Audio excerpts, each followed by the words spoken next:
So I want to discuss the architecture of the present conflict that we're in. Not the coming conflict, all right? It's already started. War is politics by other means, as Clausewitz points out, and just because the guns aren't firing yet doesn't mean the conflict isn't getting vicious. And, good Lord, 5 minutes of looking at it, it's going to get more vicious. We need to talk about what's going on. I predicted, 4 years ago, that this is when the Civil War would start. That World War IV would be a worldwide civil war. And I think what we're seeing is bearing this out. Antifa and the alt-right in the United States, Duterte over in the Philippines. If I'm wrong about India and Africa, well, I'm still standing by my theory. The migrant invasion in Europe, etc. I want to talk about what the architecture of this is, what the pieces are, how it came to this point, because we need to understand how we got here if we're going to understand what we do. And you'll notice that my thoughts are inspired by other people, other blogs I read. One is the Archdruid of America. I'll link down to his piece below. It's also related to my recent requested video that very much helped me get past the veils that we have on the left and the right and get at what's really going on. Cut the Gordian knot. Cut through that. But let's start off with the pieces in play. What's been going on in our civilization up to this point? Now, the issue that we have in the world, to quote Fight Club, to paraphrase Fight Club, you know, the TV all promised us that we were going to be millionaires and sports heroes and rock stars. And we woke up and we're all working at Starbucks, making minimum wage. And we are very, very pissed off. You know, this was one of the early little ripples, one of the early warnings of what's going on. Because I don't think your average person today, we're not upset because we aren't rock stars. For crying out loud, we've got Instagram and YouTube and Facebook. We are rock stars. We're a generation of narcissists posting selfies day in and day out. We got that rock star promise. What we didn't get was jobs. The current economy, for the past 10, 20 years, has been training way more managers than we need. Every single one of us. You know, we were promised, you know, go to university, get a degree, go get a job. Doesn't matter what you take. You know, you're going to have a nice white-collar job and you're going to be able to afford a house and a car. What they did is they trained more managers than were needed, because by training this many managers, again, you own a strip club, you got room for 10 girls, and there's 50 girls that want to work at your strip club? Ask Harvey Weinstein how that works. So we've got this managerial class right now. We were all prepped to be part of the managerial class, and we got there and there weren't any jobs. Those that did get the jobs, those that did manage to get into the corporation, those that got into the management, those that are working for the elites, they are crabs in a bucket, desperately clawing at one another, trying to climb over one another to prove that they are the best little house Negro, that they will say whatever that they're told to say, that they agree with everything, that they love Big Brother. Please don't fire me. Well, the rest of us are working construction, we're working at Starbucks, we're running our own businesses, making a little bit of cash. At the same time as they were prepping this management economy, the same time they're doing this, they're driving all the jobs. Either they're sending the manufacturing overseas, or they're bringing in the H-1Bs to outcompete us for the blue-collar jobs. So there's no opportunity at the top, like we were promised. And it turns out that while we were looking at the top, the bottom eroded out beneath us. So there are a lot of us. with no opportunities. And yes, we are very pissed off. Now, there's another consequence of this, of having all of these yes men, these crabs in the bucket, working management, is that this blinds the elites to what's going on. Have you wondered why it is that all these corporations are destroying their companies for the cause of social justice? Whether it's Star Wars, whether it's Marvel Comics, whether it's, like, you name it. We had, I believe Burger King was going on about the pink tax recently. Like, shut the hell up and make hamburgers, you idiots. I don't want to hear about the pink tax. Why are all these companies doing it? It's because the managers are so desperate to show allegiance to the elites that they're pushing these terrible, terrible policies. The elites have no idea what's going on because they're surrounded by yes men. And so instead of correcting any of these policies, because, guess what? Having a giant disenfranchised underclass of overeducated, intelligent people, very dangerous thing for a society to play around with. But the elites are not going to stop doing it because they are blind to the problem. Now, at the same time as we have this whole employment and education bubble going on, we also have a dearth of masculinity, a dearth of initiation of young men. We've got a generation of boys out there that have never learned to be men. They've never been brought into the fold. They've never been, all right, you've accomplished this, you're a man today.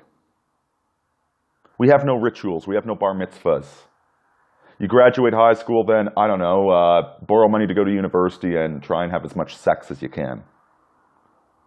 We never become men. Simultaneously, we're not inducting men into society. So we're not teaching them to be men in the moral sense. We're also not helping them become men in the financial sense. They don't know what honor and virtue are, right? You're getting it from Marvel Comics and Star Wars, which, as we discussed, are co-opted. At the same time, you're not being inducted into the financial world. You're not being given a stake in society. Nobody is out there trying to apprentice young men. Nobody cares. Even if you're an accomplished young man. You know what? There's an Australian broadcasting corporation. There's an interview where they had Lauren Southern and Stefan Molyneux.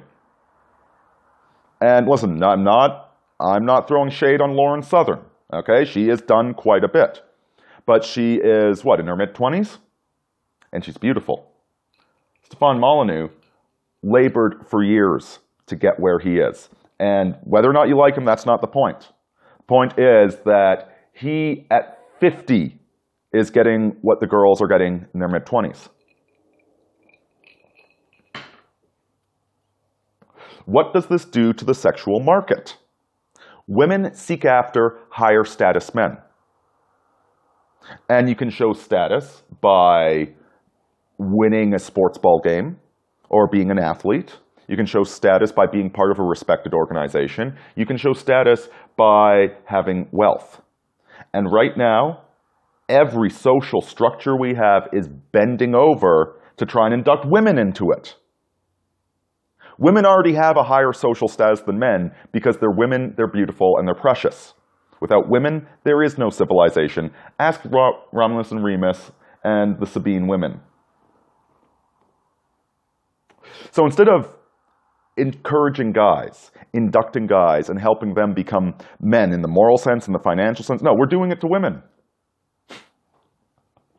Can you imagine a worse scenario for divisiveness and conflict and misery between the sexes of the women having their statuses artificially raised while we leave men who are already at a low status and just leave them where they are? So we have misery between the sexes. thanks to this insane system.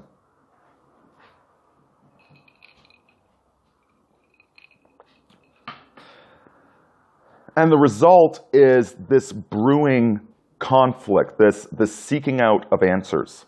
All right? You've got the left and the right. And I'm not going to pretend for one moment that these are equal. Okay? The left is full of effeminacy and soy and weakness. There are no men in the left. They think that by agreeing with women, they'll turn the women on. Of course, the women think that by nagging men, men will be more masculine. No, when you nag men, they become soy boys. Again, we were never taught how to relate to the other sex either. But that said, the left is not, they are weak morally, but they're not stupid. And they are right about many things. They are right about the corporate dominance. They are right about, well, you know, raising the minimum wage isn't going to solve things. But I'll tell you what, the minimum wage is not a livable wage. They are right about a lot of things. Although if you try and speak to them, you get autistic reeing because you have healthy testosterone levels. So I'm not going to pretend they're remotely equal. But what exactly are we doing on the right? What are our solutions? What have us conservatives managed to conserve? And now this conflict isn't just left and right either. Okay? It's also Protestant versus Catholic. Okay? The Catholics have tradition, and the Pope is an atheist Marxist that just destroyed the catechism. You know, the Protestants, meanwhile, have, you know, sola scriptura and beer and football and, as Hillary Clinton would say, lots of pizza and hot dogs. Okay? And again, Protestantism is not a church, it's 300 churches. Very easy to buy them off with a couple of scraps tossed their way. Look at what Reagan did. No societal force there. We could go on and on about this. All of these, you know, both sides are right, both sides are wrong. You got game, you got incels. Incels are right. The game is rigged. Most of them don't have a chance. The game gurus are right, that if you get your act together, wash your balls, like Peterson says, and go approach women, you will eventually get laid. It's not that hard. Both are right, both are wrong. Neither are addressing the real issue. And now that said, let's get to what the conflict is going to be. Conflicts tend to arise, there's three crucial issues: race, language, and religion. And these are a bit of a Venn diagram. And the way that things are aligning right now, the conflict is going to be those that are pro-European versus those that are anti-European. Okay, and remember, we're talking about two Venn diagrams. Trying to use established groups to figure out what's going on. For instance, take Catholic, you know, which would be my group. At least half of the Catholics are anti-European. Okay, at least half of them are pro-migration waves. I mean, good Lord, we had a bishop in Rome saying he would be happy if all the churches turned into mosques to make the migrants feel more happy. All right, we have bishops saying this stuff. So just because somebody's Catholic doesn't mean they're on our side.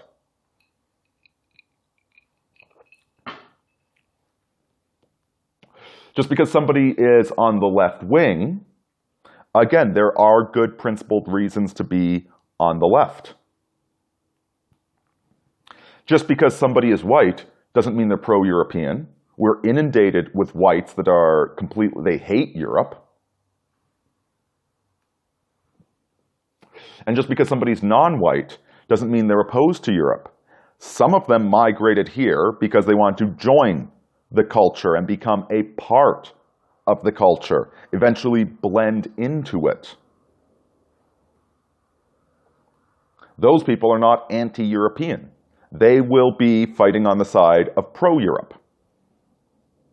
And finally, even if somebody is white and ostensibly pro-white, that's not sufficient either. All we need to do is look at the massive failures that we have seen in the alt-right. Look at Matthew Heimbach, getting into that, and again, Orthodox Christian, basically trad Catholic. And he gets into that embarrassing situation where he's sleeping with his father-in-law's new bride and getting into a fist fight and getting locked in prison. You've got Christopher Cantwell that's playing Nazi marching tunes on his podcast. You've got Richard Spencer, who just recently slept with one of his lieutenant's girlfriends. Are you kidding me? These people are not on my side. They're a bunch of attention whore narcissists. And quite frankly, folks, go look into the history of white nationalism. White nationalism has never been good for white people. It's never been good for Europe. It's always attracted lunatics and derelicts. And here's the foundational problem, is this goes back to the left and the right.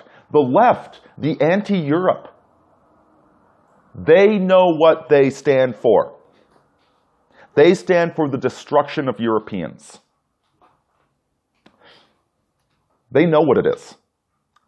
Our problem is we don't know what we are. These, again, you look at the white nationalists and how they're running around like a bunch of idiots. These people are not a product of 1,000 years of civilization. These people are a product of the past 50 years of civilization. They are beer and pizza and football and synthetic clothing and rap music and rock and roll. That's it. That is all these people are.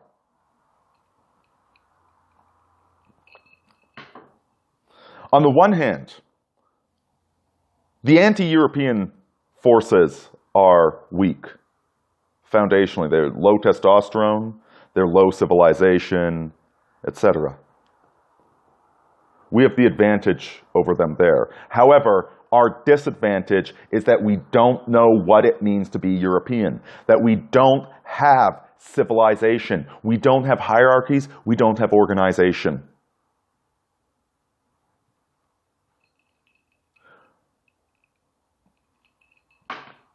Anarcho,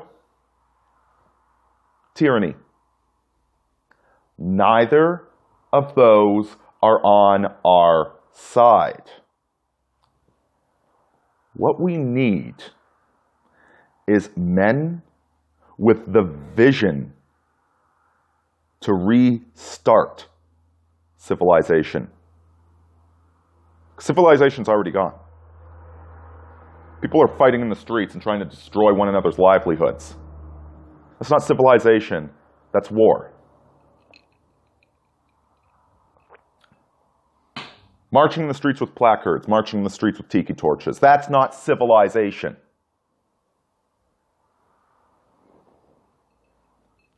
We need men with vision.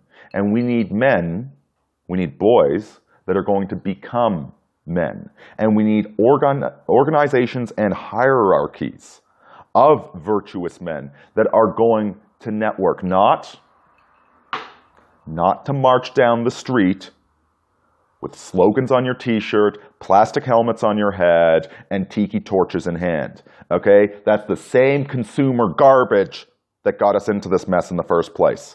No, what I want is virtuous men, heroic men, men that know their history, their myths, their past, their accomplishments and their failures, and men that are going somewhere, men that can follow orders, men that want to be part of a noble band of brothers.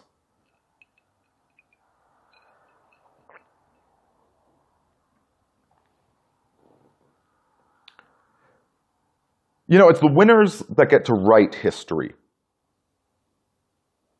But the people that start history are the losers. Romulus and Remus and their band of Romans that had to go over and seize the Sabine women to get brides because none of the old men would trust them with their daughters. You've got Charlemagne and his paladins, Roland, the drunken lunatic that ran across Europe going insane because of lust. Losers. And then you've got us. The men who were promised the world, and when we grew up, there was nothing there. Nothing but one another, nothing but bitterness and video games and posting on 4chan. Biggest losers who have ever lived. And we're the losers that are going to restart civilization. I don't care about anybody else. I don't care about those that are comfy in their corporate jobs. I don't care about the elites whose own children are turning into transsexuals and homosexuals and lesbians. I don't care about the proles who just want to go along and get along and watch the sports ball on TV. I don't care about the helots who are just sucking up government money, and yeah, they're having 20 kids. But the moment those kids become inconvenient, they get sterilized or put in prison. I don't care about any of those people. There's a great culling happening, and there's no better time for it. Some people have been speculating about the plague that's coming because we are so well set up for a plague right now. And you know what plague sounds like to me? It sounds like opportunity. Let's clear the playing field. We've got the technology, we've got the culture, we've got the books. How about we start organizing and actually start doing something to help one another turn into better men, to more wealthy men, to more solid men? We are going to build a new Rome. And the Sabine women will be ecstatic when we ride off with them on the back of our motorcycles. Guys, get your shit together. If the pro-European forces are going to win, you need to be a virtuous and heroic European man. Deus Vult, Aurini out.